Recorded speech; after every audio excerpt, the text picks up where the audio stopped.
Okay, so welcome everybody. I'm really happy to be here presenting the work I've been doing during the PhD, during this 4 years process inside the music technology group, and also in particular within the music and machine learning lab, where Rafael Ramirez is the director, and also he's my thesis supervisor.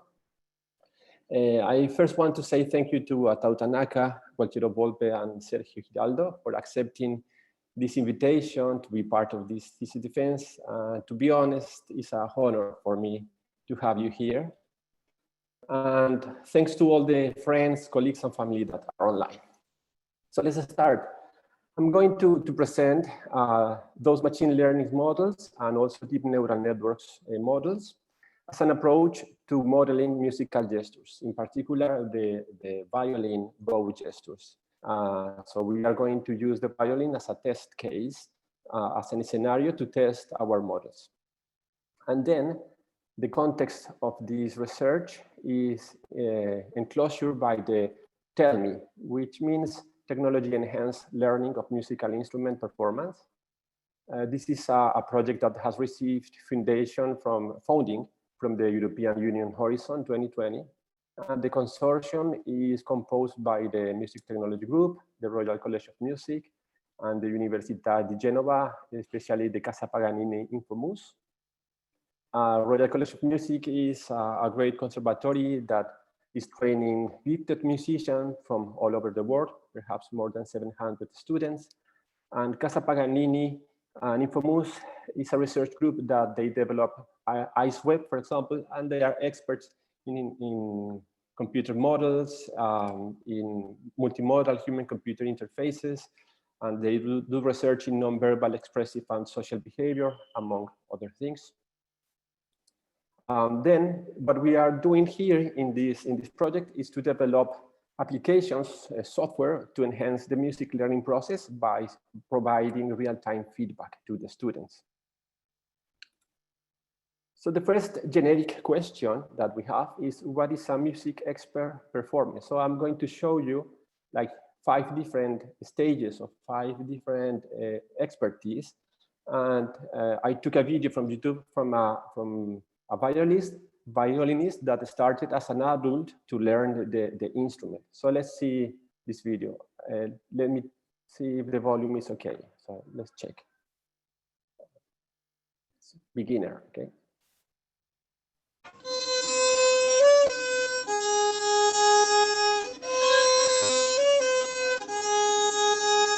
Now we see the novice.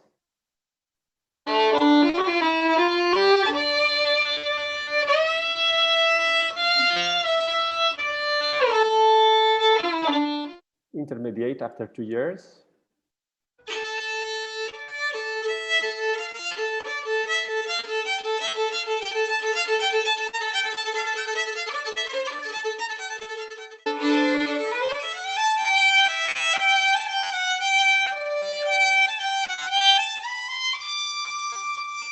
And this is more than 10 years expert.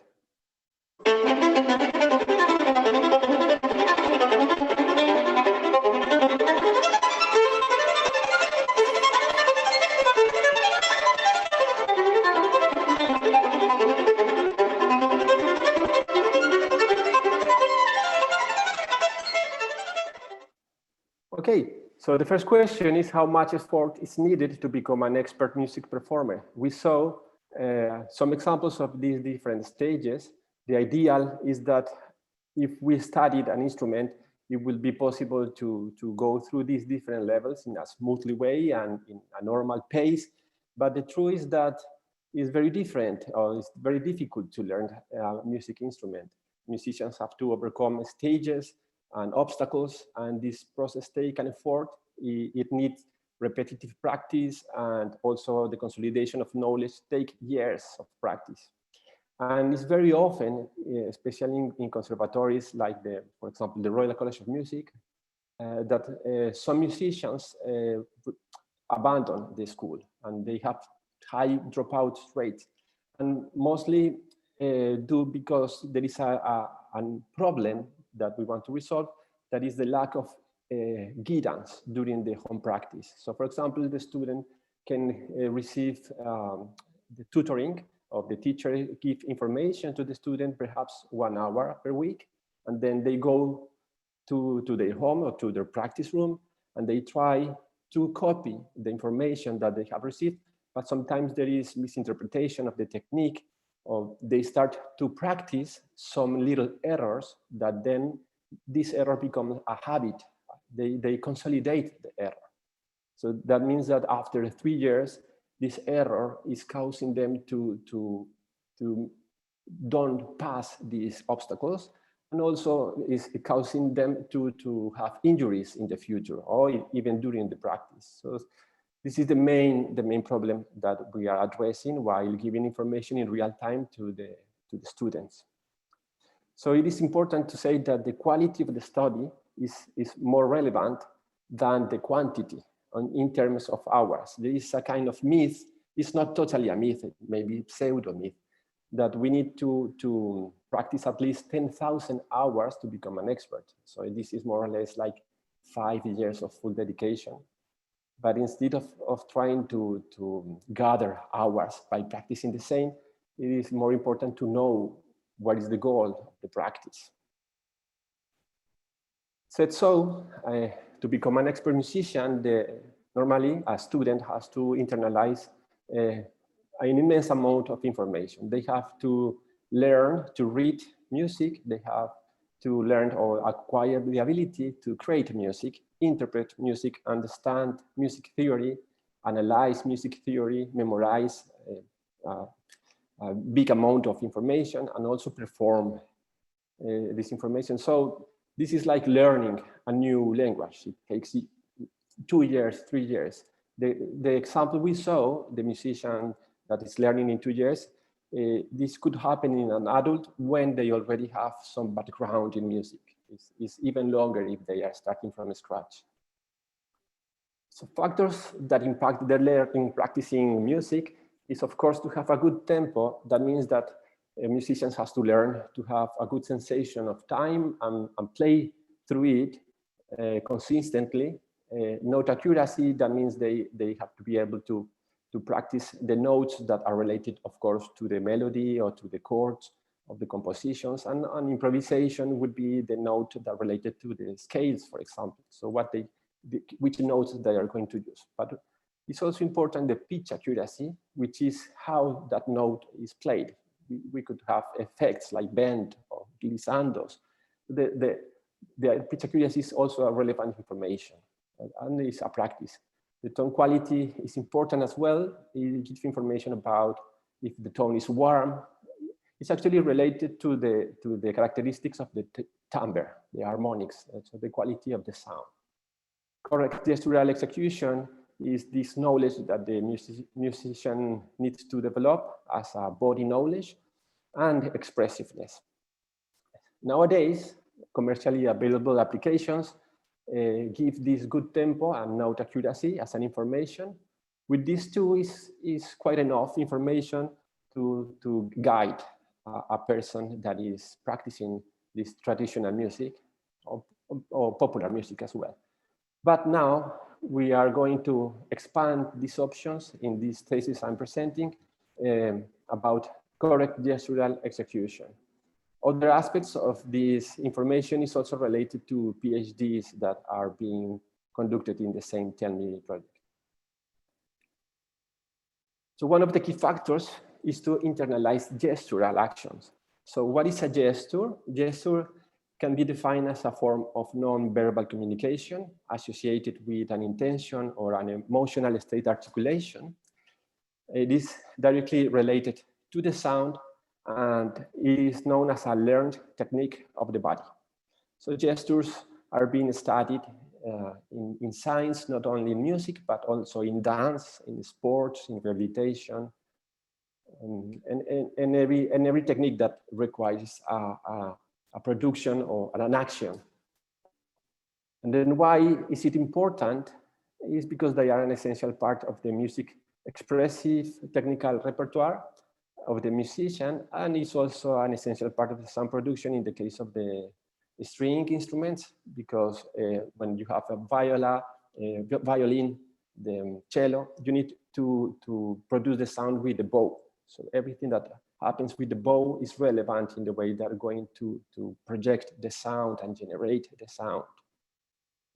Of course, gestures are also present in piano, guitar, and many other, all the instruments actually. But they have, of course, different approaches and different techniques. So let's take a look in this graph, the idea that I'm trying to address and trying to explain. We have here 8 different gestures in the violin, in the bow gestures. There are more than 8 in the classical music repertoire. There are more than 12 or 15, but these 8 are the more standard one. So let's take a look at this. First, we have color code of the different gestures. So we can see the names. Here's martelé, here is legato, staccato, tremolo, détaché, collé, ricochet, collegno. Actually, these names come from the classical period of the Western music, and they were developed especially in France and Italy. So that's why they have Italian or French names.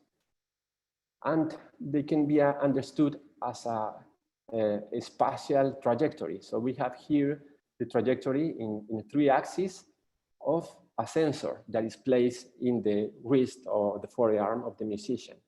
So the color code is telling us the depth of the gesture, just to give an insight of how it is doing the trajectory of the gestures. So each of these gestures has a specific like signature, specific trajectory, specific velocity, and all of them produce a really distinctive sound. So the range of these trajectories are more or less 1 meter. So the bow is normally 74.3 centimeters long. So it's around 1 meter, the range of the action. So we are going to repeat these colors as a color reference when we talk about these kind of different gestures. So for example, if we take a look here, we have détaché in the right part and we have martelé in the left part. Détaché is the most standard one. It's just to produce a sound in a smoothly way. So we can see here a trajectory that like 3, 3, 3, 3. That means this is the recording of perhaps a major scale. So it's doing the scales through the 4 strings. That's why we see a pattern of 4 strings, the 4 strings of the violin. And if we see in the left, martelé, it has more strict angles in the attack and also in the release. So that means martelé in English means hammered. It's a more strict sound, that the attack is fast and the release is fast. So they are similar in some ways and different in the ways the sound is produced. So this is the main idea. What I'm going to present here in the upper part with color reference as well is the outline of the thesis presentation. And below, the research question that they are related to, they are connected. So the first part is going to be a state of the art. The second part will be the finger detection, which is related to the first research question. Is it possible to track finger disposition from violin performance using forearm electromyogram data? So we are going to use a sensor that is reading the muscle activity of the forearm. And then using this data, we will see if it's possible to track the finger in disposition, the order of the fingers while the musician is playing. The next section is called testing IMU devices, and it stands for the question, are low-cost IMU devices, together with machine learning techniques, reliable to extract accurate bow gesture information in violin performance? IMU means inertial measurement unit, and this is the standard name of this kind of kit of sensors when we have accelerometer, gyroscope, and quaternion orientation data, so magnetometer, and is the information that is related to the motion, to the inertial information. So this is, we are always refer to these sensors as IMUs. And to do so, we are going to compare these low-cost IMU devices against these very expensive motion capture system with infrared cameras. The next section is going to be called bow gesture detection. So we want to know if it's possible to recognize in the fly in real time different gestures from the bow, the violin. And we are going to check which is the better machine learning algorithm to analyze these kind of gestures. The next question or the next topic is deep neural networks. And the idea is the same. We want to track different gestures, and we want to use a different approach. And I'm going to explain why we have two different approaches. And this one is going to be related to deep neural networks. The next question is how much data is required to accurately model both stroke gestures. So this is directly related to the deep neural networks. As we know, these kind of architectures, they are demanding of data. So we need to build a database. The next section is male spectrogram systems. So the question is it possible to classify violin bow gestures from only audio data with similar accuracy as motion data in 4 methods? So this is the scenario where we don't have a sensor, but we want to use an application in a mobile phones or tablets on a desktop. So we want to see if it's possible to provide information to the students in a reliable way, only with audio.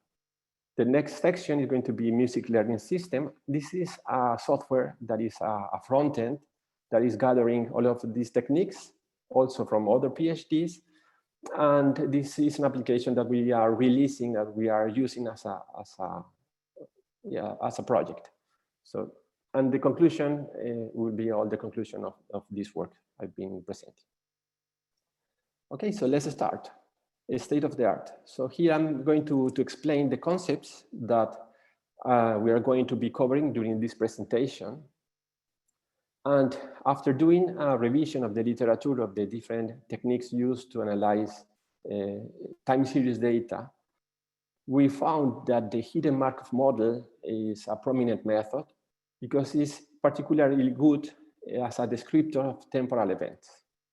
So summarizing, a hidden Markov model is composed of Markov chains. We have here a graph of this chain. This chain has these nodes in blue. These nodes are called states. This is the S. We have different states. And the Markov chain has 3 elements inside. One is livelihood, the other one is decoding and learning. And the decoding is hidden. It's a computational that is checking the probability that this state is going to be fulfilled through time, and also that is going to jump to the next state. And these decoding and learning are hidden. However, they project the Gaussian, as a Gaussian distribution, the probability that this gesture or this information is fulfilled, is completed. So then Y that we have here as a projection of these different probabilistic models, we see it as a livelihood. Just to explain it better, we can see a video. So imagine that we have 3 different gestures. Of course, in this case, we are going to draw 3 numbers. So this is going to be just a reference of the gestures. In the right part of this video, we have the Gaussian mixture models. And we have to understand that this is divided in 10 states. We have 10 different hidden Markov models here. And as we have 10 different hidden Markov models, this model is called hierarchical hidden Markov model because the one will be fulfilled, and then the second one, after the one is completed, is going to be completed. So you can see the progression of these gestures. And these 10 states have the same amount of data. So it's a fixed size of data. So depending on the gesture, so the model is going to divide the whole gesture into these 10 states.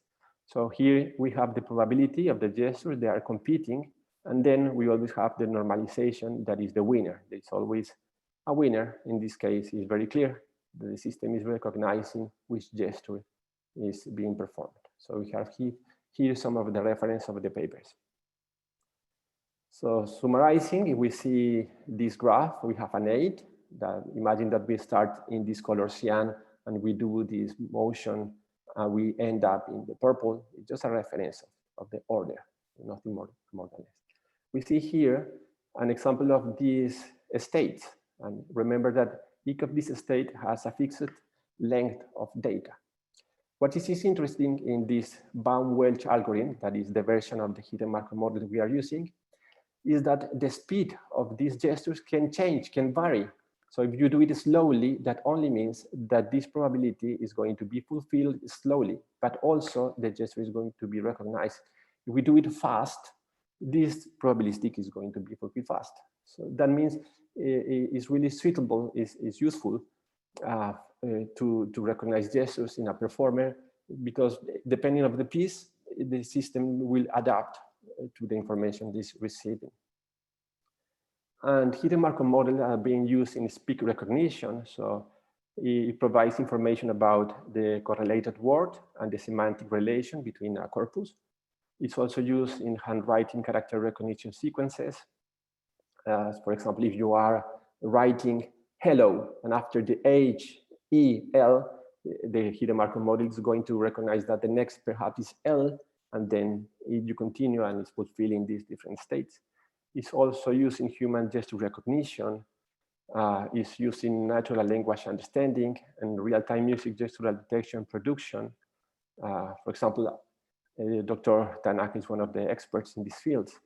Music genre classification as well, and music classification of melodies, of course. And also in genetics is used in many other fields. This is just to summarize some of the uses. Let me explain now the sensors we are using to address these challenges. So now I'm presenting you this Mayo sensor. And this sensor, developed in Waterloo in Canada, uses 8 different electromyogram sensors. So this is reading the activity from the muscle of the player, of the user. And this is placed in the forearm. Then we will have information about the muscle activity of the hand, of the fingers. So it's possible to track gestures using this information. And it also is composed of the standard IMU. So the accelerometer, the magnetometer, and the gyroscope. We also use the Riot, which is an IMU, similar to the Mayo. It has also the gyroscope that records angular velocity in degrees of changes, radian per second. The accelerometer is an estimation of gravities from -1 to -8 to 8. And the magnetometer produces a quaternion, which is the orientation data in an imaginary numbers, relation of real and imaginary. And it can be translated into Euler angles. So we will have then, as a consequence, the pitch, tilt, and yaw. So what we did is that we translated this quaternion into orientation of the computer. So in that way, if the violinist or the musician is playing, looking into an application, the orientation is going to match to the same orientation. So they're going to have a reference, a virtual reference in 3D of the motion of the arm. And both sensors transmit 200 hertz. That means we will have 200 samples per second. So let's address the first challenge, the first question. Left-hand finger detection in violin performance. So let's see if it's possible to track this information using the forearm data. So we have to take into account now that we are using the Mayo sensor, but only the electromyogram data. We are not using the data coming from the inertial measurement units, only the activity from the muscle. So the idea here, we ask a professional violinist from the Royal College of Music to record a standard A minor scale, so in the first position. So we have to imagine that this is the neck of the violin, where we have the first string, second string, third string, fourth string as a standard graph. We have here the reference of the open strings, G, D, A, E. This is how the violin is tuned. And then we have a graph to show the reference of the finger that is being used for the scale, A, B, C, D, E, F, G, A, and so on. So every note is going to be related to one finger. So as you can see in this graph. So this is the first position of the violin. It's a really basic scale. Then we pass the row EMG normalized. We also apply some filtering with Bayes filtering, and we pass it to the hierarchical hidden Markov model. And here we have a video. This is my hand and myself trying to play the violin. I am not a violinist, so this is not the best way to place the hand in the violin. But however, it's possible to see that the system recognizes recognizes the finger that is being placed. It has some hesitations in the transitions.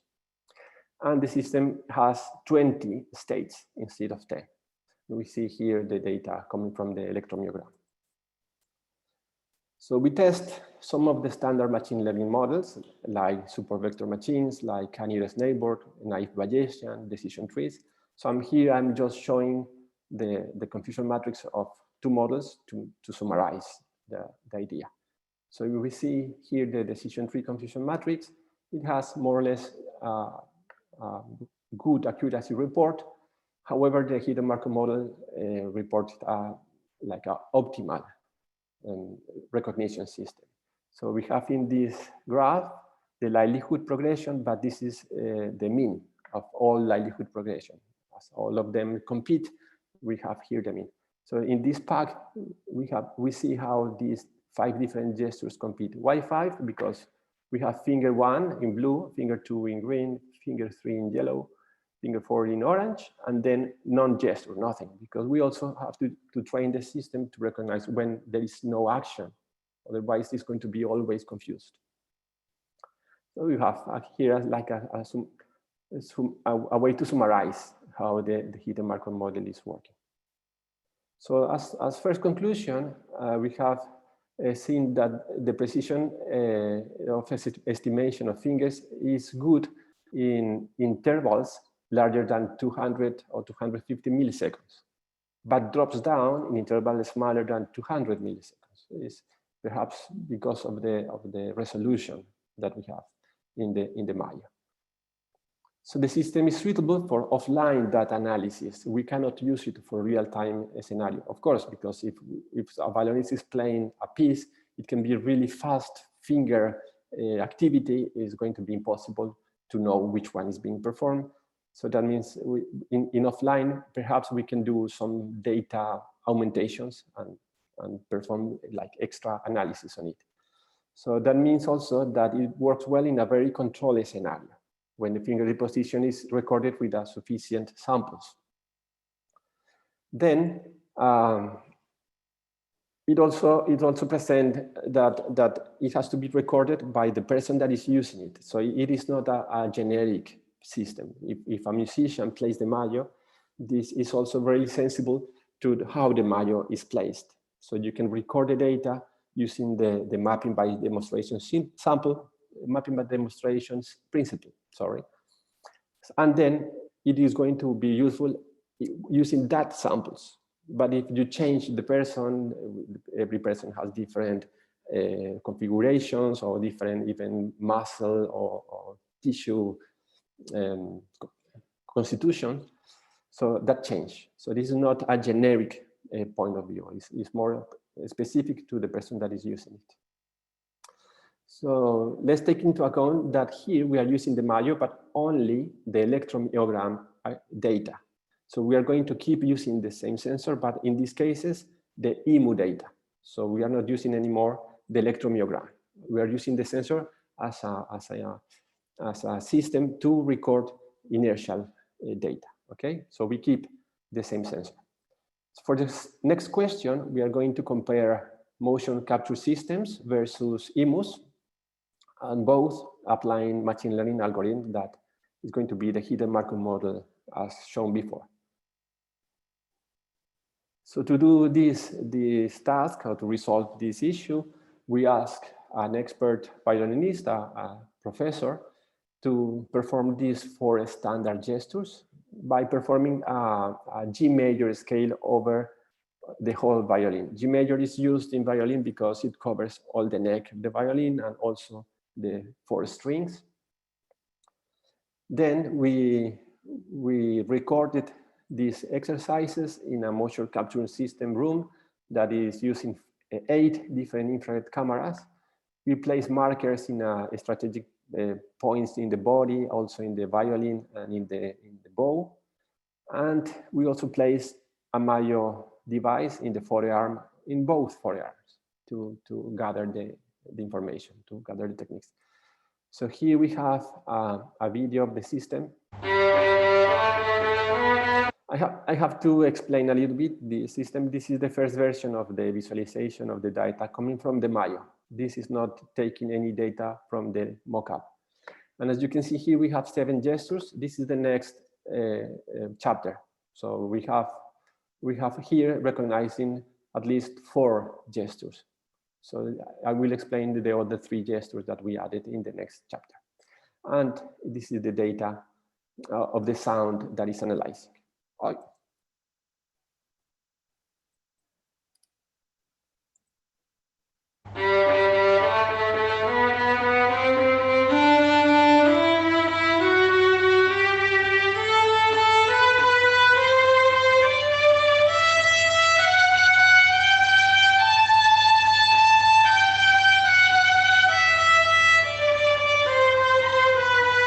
So in this case, she's performing the détaché gesture, so the system is recognizing the détaché gesture. It has some fluctuations, and it happens every time she changes the chord. Okay, it's clear. I think it's clear.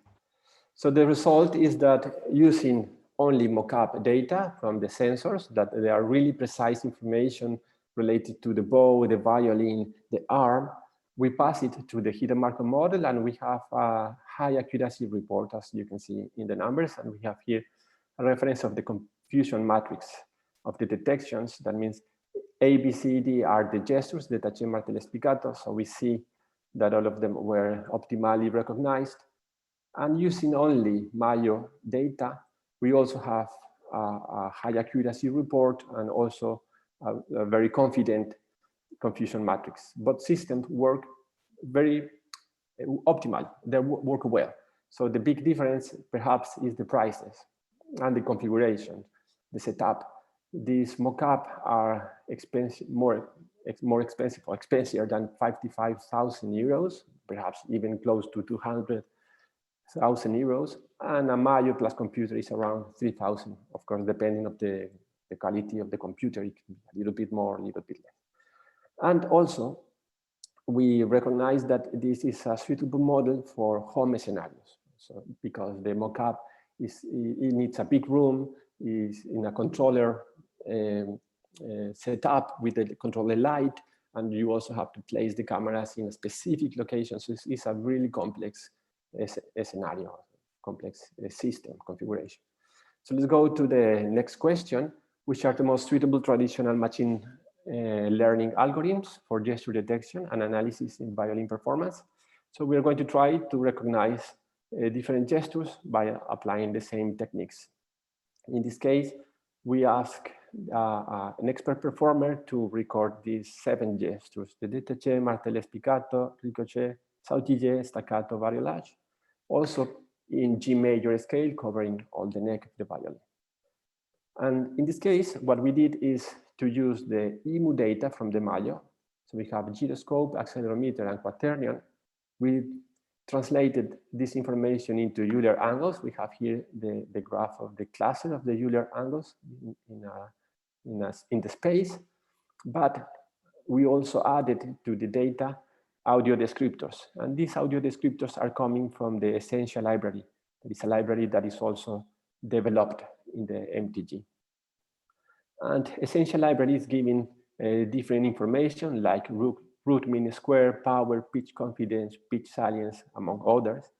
And we need this information actually in the system to tell the system when it has to check for the gesture, because otherwise it's going to be hesitating continuously about the data it's receiving. So we have to tell the system, okay, now you have presence of sound, you have sound.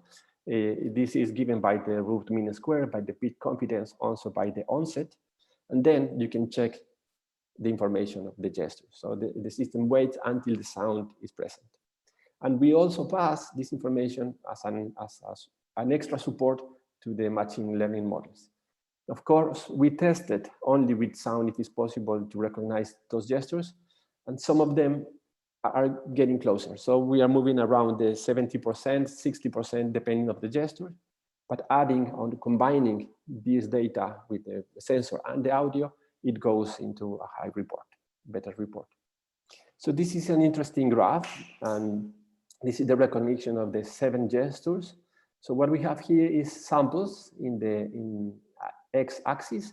It can be understood also as time, because if we have 200 samples in 1 second, so that means this is the trajectory of one gesture, okay? So remember that we have a reference of the color. So we have here to which gesture they are related to. And then we see a report of the livelihood from the hidden Markov model. And we see how the gestures are competed together until the one that is the real gesture is being recognized by the system. So these 10 different columns are the states of the hidden Markov model. So each of these are the states of the nodes of the system. So then if we take a look, for example, the détaché at the beginning, before perhaps 90 samples, the martelé was recognized. We have to take into account that I took examples randomly. There are many of these reports. So maybe in this sample, the player was doing a little fast attack at the beginning. But then the gesture was recognized as détaché, and then it's really clear. So when hidden Markov model is telling I have recognized the gestures, it's reading all of this as one, so as normalized. So that's why also it has high accuracy reports, because it has more than one element to check. So if we take a look, for example, to the variolage has a change in the bow. The bow goes and comes in the gesture. So that why we also see how it has a little drop in the middle of the gesture. And it's a more complex. It perhaps is composed of other gestures. So the system also do hesitations while recognizing these gestures. So this is an interesting approach, because we can use this livelihood progression as information to the students. If the student is practicing, it will receive in real time this information, and we can even tell in which part of the gesture perhaps there is an error. Perhaps it's doing martelé and it's not doing a fast attack, so the system can tell at the beginning there is no martelé in your action. This is the idea. So we have here the standard accuracy report from the hidden Markov model using the HMM learn from it's a Python library, and then we can see, at least in the F measure, the accuracy report. It's kind of similar, all of the reports, but we can rely on the F measure as an optimal reference. So conclusion is that using the Mayo device, the EMU data, we are not using electromyograms, the EMU data plus essential audio descriptors information together passing into the machine learning models is an optimal technique to recognize gestures on the fly. And it's important to make a clarification here. We are analyzing this information by taking an optimal sample, an optimal example. We are following the principle of mapping by demonstration. So that means that if we are in a scenario where the teacher is giving that information to the students and is using this technology, in the hypothetical case, we have to rely, or we have to be secure that the information the student is taking home is the optimal case. So it's not a generic point of view in what is a gesture. It's more into it needs to be guided by an expert. Then the question is, what are the optimal deep neural networks architectures to train a generic bow gesture recognition system? Is following exactly this problem. How to build a database of good gestures and use another technique to know which one is the good one by default without this teacher or with this expert. So to do so, we train or we recorded data from 8 different experts, musicians from the Royal College of Music.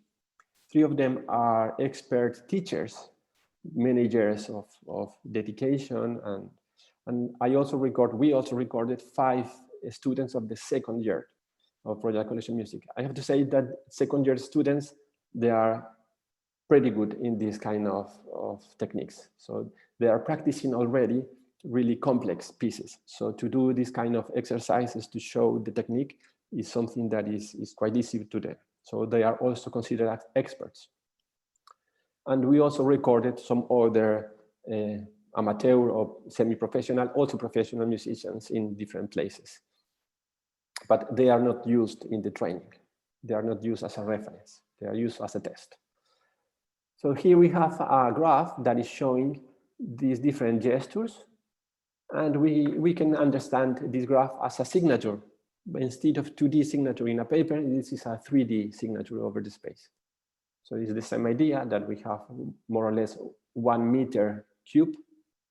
And then we see that is doing some trajectories, and they have different shapes, those trajectories. Again, we have the color code as a depth reference. So to train a deep neural network, we first need to centralize and normalize the data. This is an example of the Euler angle data, but this is also happening in the gyroscope data and accelerometer data. And as you can see in this graph, it is organized between 1 and -1 range.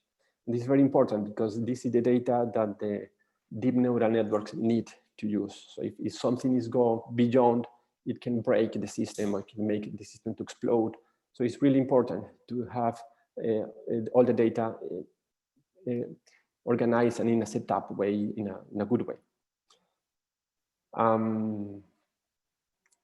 Then we train a traditional machine learning models just to make a background to know how the system is working without deep neural networks.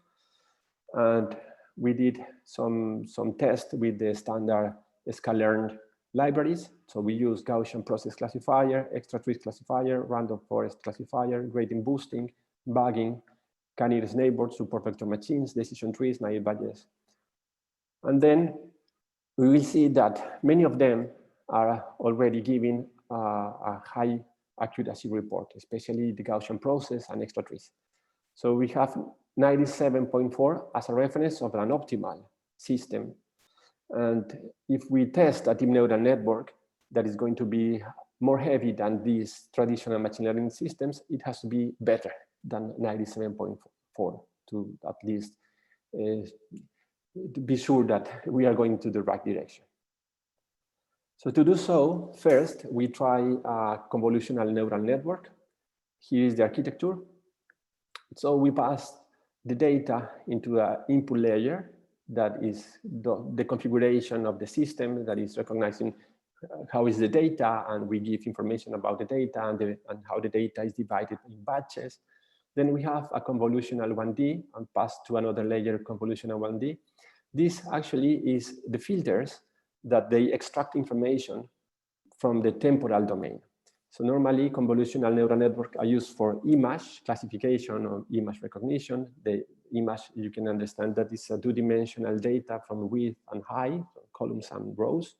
You also have depth depending on the colors. You have red, green, blue, and alpha. So this is a dense pack of data. So we are using only data from the sensors, and we pass the information to the system as, for example, unidimensional data, because we have per axis, X is one-dimensional data, Y is one-dimensional data, Z is one-dimensional data. So this is the idea. We pass a pack of one-dimensional data. In this case, it's 9, because we have 3 axes per sensor, gyroscope, accelerometer, and Euler angles. And then this convolutional 1D is extracting the features, like the most important information of those shapes, okay, in a similar manner of the system in the video, but in a different dimensionality. Then we pass a dropout, that this dropout is taking some neurons away randomly as part of the technique to avoid, for example, overfitting and some other solutions. And then it passed to a max pooling 1D. Max pooling actually is reducing the dimensionality. So it's downsampling the information. And it also helps to reduce the overfitting. So we avoid the system to learn too much about the specific information and doesn't recognize other characteristics in different samples. So then the max pooling is calculating the maximum or the largest value, and it extracts the future map. And this future map is projected into a vector that is a stride of neurons that pass to this dense as a big pack of neurons, which are then computed with a softmax with only 8 neurons. And these 8 neurons is going to tell us which one is the winner when we are doing the regression and classification of those gestures. So this is the standard model that we use. Then we have checked some other techniques, also using, for example, long short-term memory system. We tested the stacked LSTM, that is when we put many LSTMs together with when we ask the LSTM to do a return sequence true. That means the LSTM is going to project a 3-dimensional data instead of 2-dimensional. So we also test these ones. We tested bidirectional LSTM, but I'm going to show you only the ones that are reported to really high accuracy data. So the next model is called CNN multi-headed. And the idea is kind of similar with CNN in the first 5 layers, but we have 3 heads. So one head is going to analyze only accelerometer, the other head is going to analyze gyroscope, and the other is going to analyze the Euler angle data. The principle is the same of the CNN. It has a convolutional 1D filter, then max pooling also 1D, flatten, and then it has a layer of concatenation. So it receives all of the information that they learned. This all of information goes here and then pass into the standard dense and dense 8. We also test the convolutional neural network hybrid model that is projected to a long short-term memory system. So the first part is the same logic. In this case, it is called time distributed because we have 3-dimensional data coming to the LSTM. So we have 9 futures. Normally, when we train a LSTM is composed of samples, time steps, futures. I will explain in the next slide, in 2 slides from here. And then when we say time distributed convolutional 1D, it means that we are going to apply the same filters that extract temporal characteristics in the 9 different depth layers. Okay. Then it passes into a long short-term memories that is going to memorize these characteristics in a longer bunch of data, and also pass into a dropout and the traditional dense 8, because it's the 8 gestures we are going to recognize. And we also tested a convolutional LSTM2D that is a similar approach of the LSTM we are doing here. However, it used a convolutional LSTM2D in the first layer that is a mix of CNN LSTM. However, in the architecture is more close into the way the data analyze images. Okay, so we are passing a 5-dimensional data here because we have to divide the data in columns and rows, like pretending it is an image, and then it passes to the standard dropout. So we took this paper Shingai Shi as a reference. And here we have the report from all the systems. The first section is the CNN with different configuration in the filters and kernels. We have to understand that filters and kernels actually is the size of the filter that is going to be passed through the data. And these are more or less the standard configurations. They are all multiples of 2 because it is based in a memory, and then we divide that memory in different sizes as an experiment, actually. This is not arbitrary, it's more as an experiment. And the result is that these 3 models have reported a very high accuracy models. So if we see the CNN LSTM with filter 256, it reported 99.4, which overpasses the traditional machine learning models.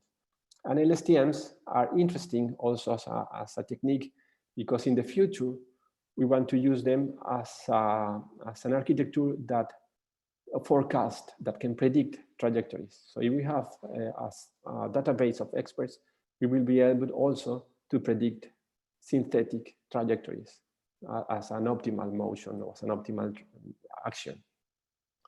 The convolutional LSTM with filter 64 and divided the data in 8 batches reported 99.2, and the 3 multi-head CNN reported 98.5.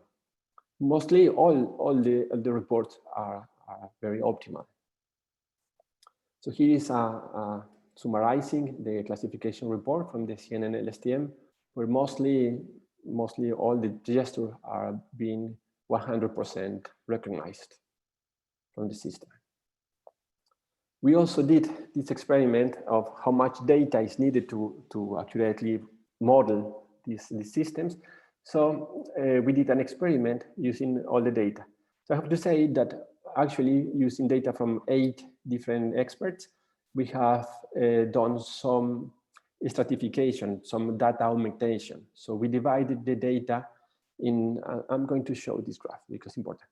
We divided the data in 150 samples. So we have here 150 samples, and in every 75 samples is one gesture. So this is one gesture and second gesture. And we have 50% overlapping. That means we start with gesture 1, gesture 2, then gesture 2, gesture 3, then gesture 4, gesture 5. However, this data is shuffled. So it starts gesture 1, gesture 2, and perhaps gesture 77, gesture 78, and so on. So we have 940 samples in this axis, 150 time steps. That means is the way we organize the data. And we have 9 features that is, each of these panels is one axis of the sensors. That's why we have 9. So we go back into this experiment, how much data is required. We see here how we took away only the samples line. So we reduce 10%, that is 94 samples line, and we keep the configuration, because if we break this configuration, the LSTM can explode or vanish the data. So it is important to keep this configuration. And we also saw, as an extra conclusion, that if during the recordings, the major data lose some information and perhaps having a disconnection with the Bluetooth channel, it can break the model. So we have to be sure all the data is consistent. Because if one of the gestures has some zeros or some errors in the logic, and if the time series normally has to have some elements like seasonality, intercorrelation, stationarity, some other aspects of the time series data. In the moment one of them lose this information, it can break all the model. The model gets confused and it doesn't work. So then in this experiment, what we did is that we organized the data from 10% and we started to increase in every cycle 10%. We trained the system 10 times. That's why we have a standard deviation here. It's a stochastic model. So every time you run the model, it gives an accuracy report. You run the model, it gives a similar accuracy report, not exactly the same, and so on. In that way, we see the variability of the system in the runs. And what we discover is that at least the 60% of the data we are using reports optimal accuracy reports. So in other words, the data size or the database we have built using that augmentation at 8 professional musicians is sufficient to train this LSTM. Of course, this is not a big architecture because we are using only one-dimensional data. So the comparison between the computer vision models is quite smaller. Okay, so this model can be trained, for example, in half an hour. Other models perhaps need 1 week using a GPU, or some days.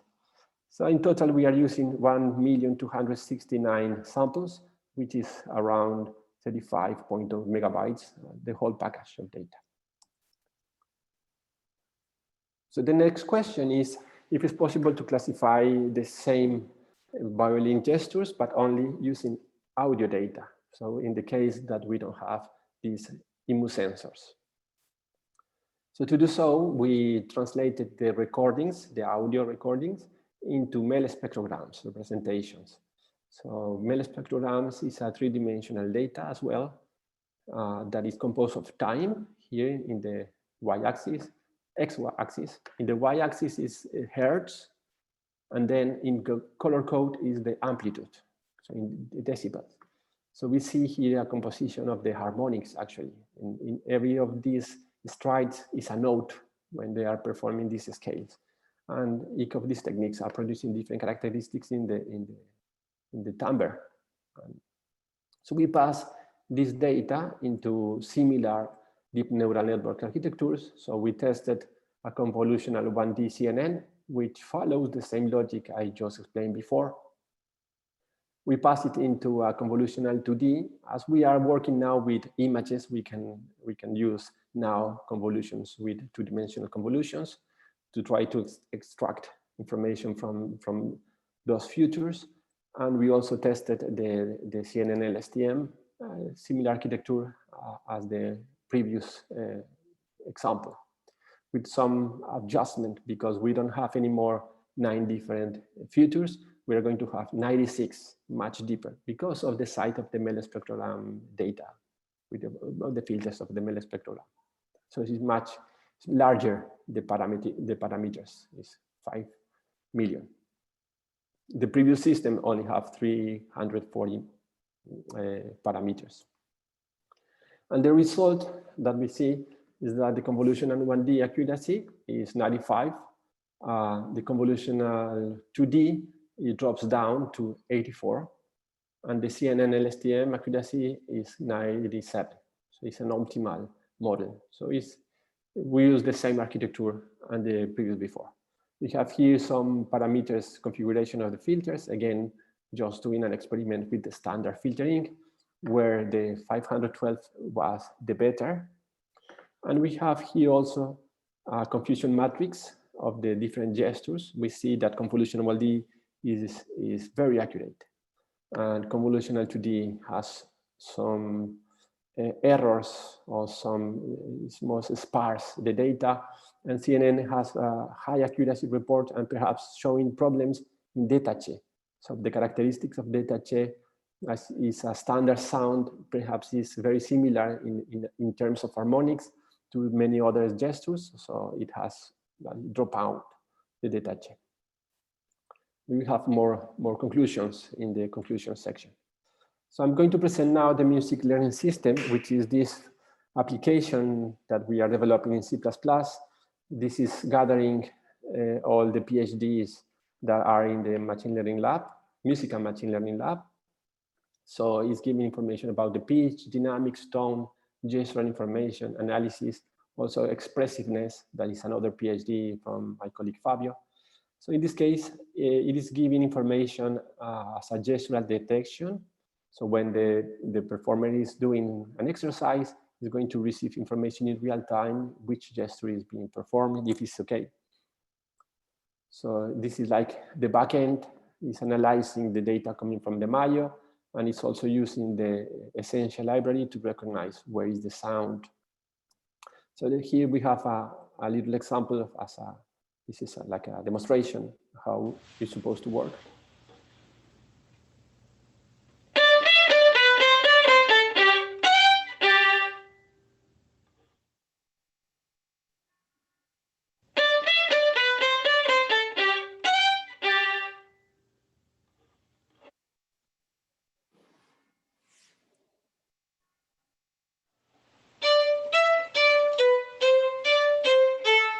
That's it. Now let's try a little faster. Let's flick that wrist really quickly, eye to either side. That's it. Very good.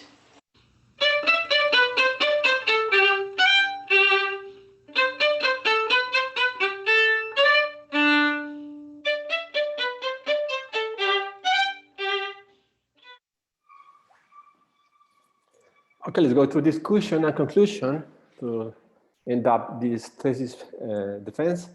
So to the first question, if it's possible to track left-hand finger disposition from violin performance, reading electromyogram signals from the forearm, we have to say that it is possible, but it needs further development. It is still under construction.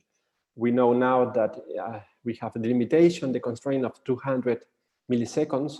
So that means that we still need to work in these models to perhaps find a way to do that data augmentation and provide information. So it is also very sensitive the way the Mayo is placed in the forearm.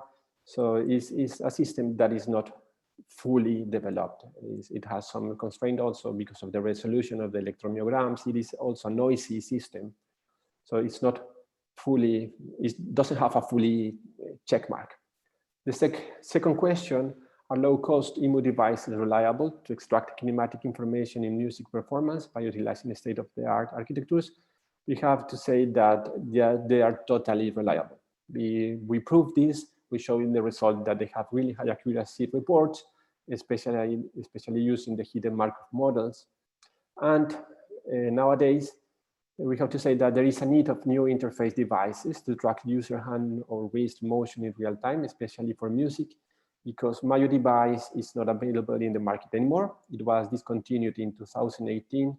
Now it is part of the Facebook Lab project. They have a secret project to develop video games and interaction stuff with Oculus and these sensors, and they took all of the information away from the market. So now it belongs to the Facebook Lab.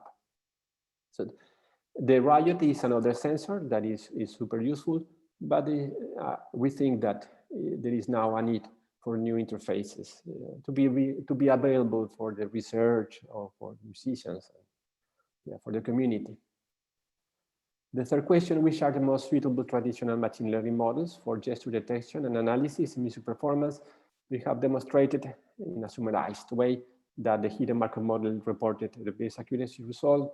It is a useful system because it gives information through time about the likelihood progressions. It's a very reliable system. What is the optimal deep neural networks to train generic gesture recognition system? After building this database of experts, we have seen that CNN LSTM is the better.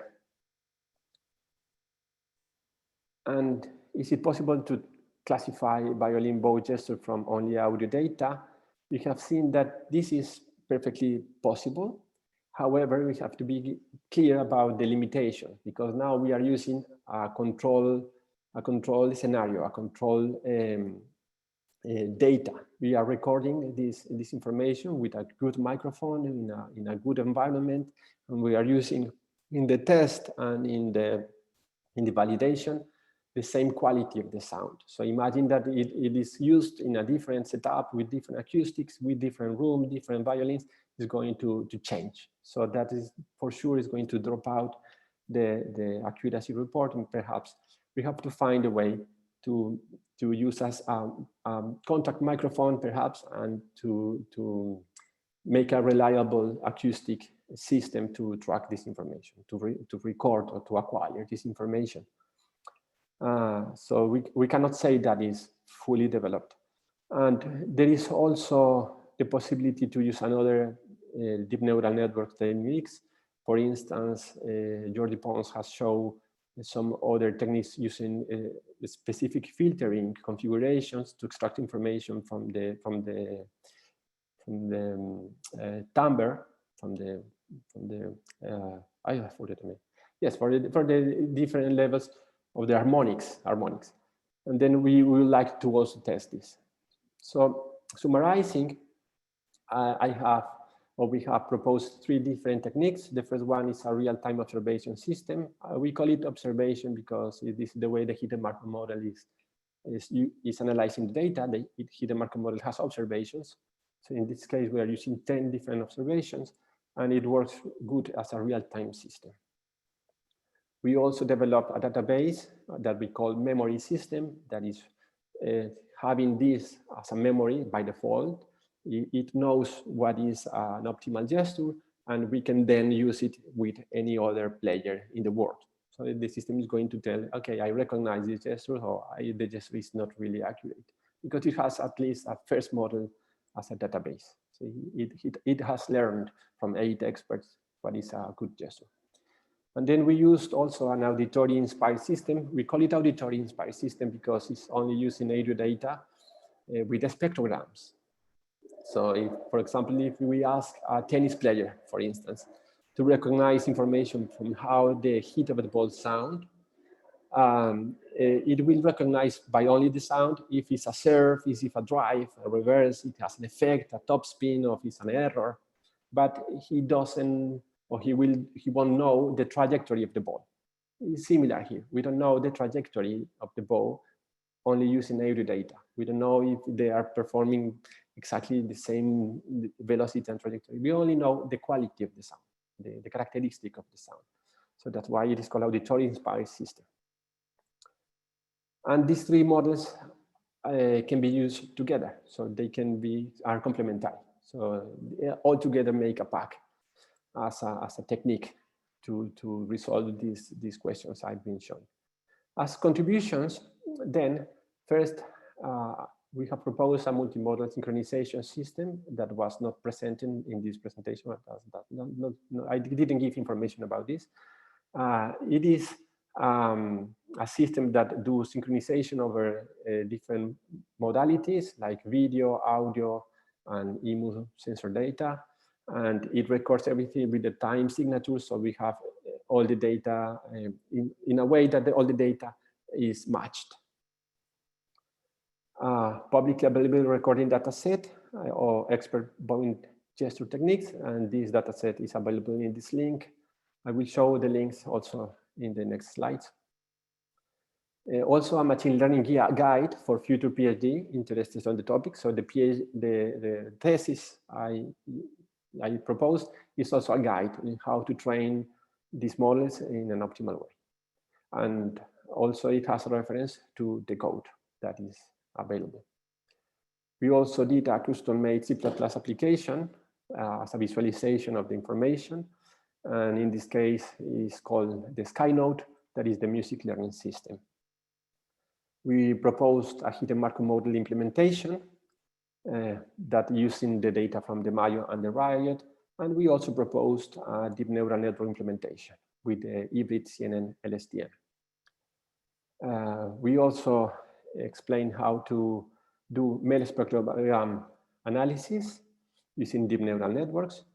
And in other applications, we also developed a stroke rehabilitation gestural system as a music interface.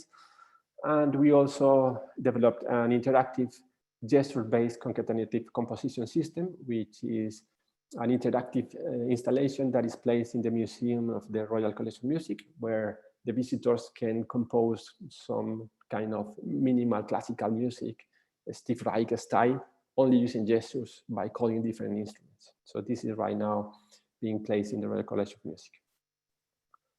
So publications, this is the list of the publications, 2 journals publications and 5 conference papers.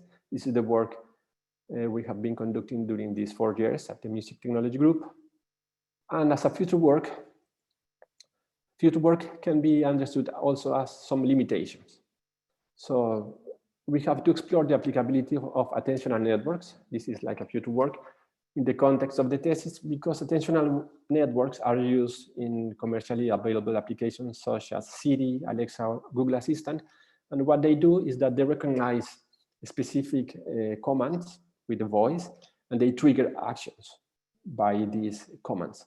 So imagine that we have a musical piece, we divide the piece with the more important segments, more important sections. We train an attentional network to recognize these sections. And while the musician is playing the piece, is going to check if these sections are being completed. So if the piece has 10 sections and only 5 were completed, then the musician has to practice again and try to do the whole piece together. So it's like kind of a good approach as a gamification also of the practice. So then at the end, the musician is going to be happy that it has performed everything correctly. Then we need to collect more data in the real world environment. So that means we have the intention to publish the SkyNote application, which is our present project. Test the pedagogical impact of the bow technique feedback in violin students. This is a relevant part of the thesis. We wanted to achieve this during the last month of my thesis defense. However, due to the COVID issues, the Royal College of Music closed. So this is already a plan that is going to occur in the next 6 one-year months. So we will have a scientific report, perhaps after some months of testing this information. We know now that the students are very open and really happy to try this kind of technology, and we will see the impact in the coming months. We also want to do an encoder-decoder architecture based in LSTM. And what does it mean? It is It is exactly the system that is used to do forecasting, to predict in the future based on some samples what is going to happen. So if the long short-term memory is an expert of gestures and somebody start to play, it can also say, okay, I recognize this gesture and I think is going to happen, like an optimal execution, this forecasting. In that way that the student do something different, the system can tell, hey, I was expecting you to do something like this, and you did something like this. And then also, very important is to define an audio capture system settings, the contact microphone. Of course, this is pointing into the problem that the MEL spectrogram are based into the harmonic characteristics of the data. So every time these harmonics change, of this environment change, the system is going to change. That also means that we'll need to train much bigger data set with different configurations. This is future work and also limitation. The reproducibility is in these links. We have the code. We still are adding more references. We have the plan to add a Jupyter notebook to help students to go through this process in a easy format. So this is going to be done during this year, actually. And that's all for now. And let's start with the questions. Thank you very much, David. So Sergio, you are going to be the first, I think.